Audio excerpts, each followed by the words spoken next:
So what we're doing now is we're going to flush your tankless. Tankless should be flushed once a year whether you have a softener or not, because that heat exchanger is the main thing that takes the abuse. So what we're doing is we're hooking up this, it's called a flush aid kit, and then we're going to run distilled white vinegar through the unit. Right now we're just hooking up the hose. These are isolation valves, so what you're going to do is shut both of these off and then turn these two on here, and that isolates everything into the house but does not isolate this.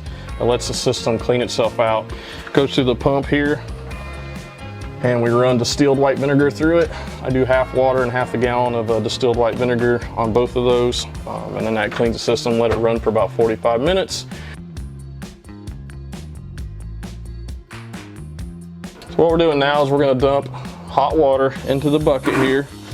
Hard to see, but I always fill this about halfway with hot water, and I isolate the hot valve up here so that way it's not going into the house.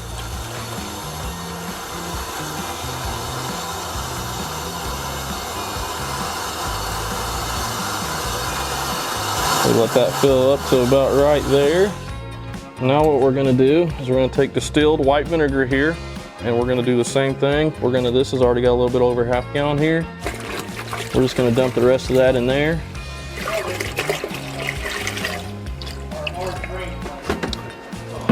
And now we're going to isolate the rest of the system here.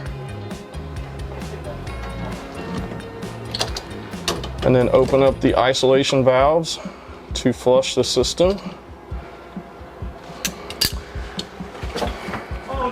Then we're going to plug our pumps in. And right now what it's doing, as you can hear the pump kick on, it is isolating the water through the heat exchanger inside of here and going and cleaning it out through here and filtering it out as it circles back and forth. Let that run for about 45 minutes, so it's 9:20 now, so about 9:50, 10 o'clock, somewhere around in there. Depending on what I see in here, I may flush it longer. If I don't see a lot, then I will flush it less time, but I just kind of variance from how much calcium lime I actually see in the bucket from the unit. And that is it.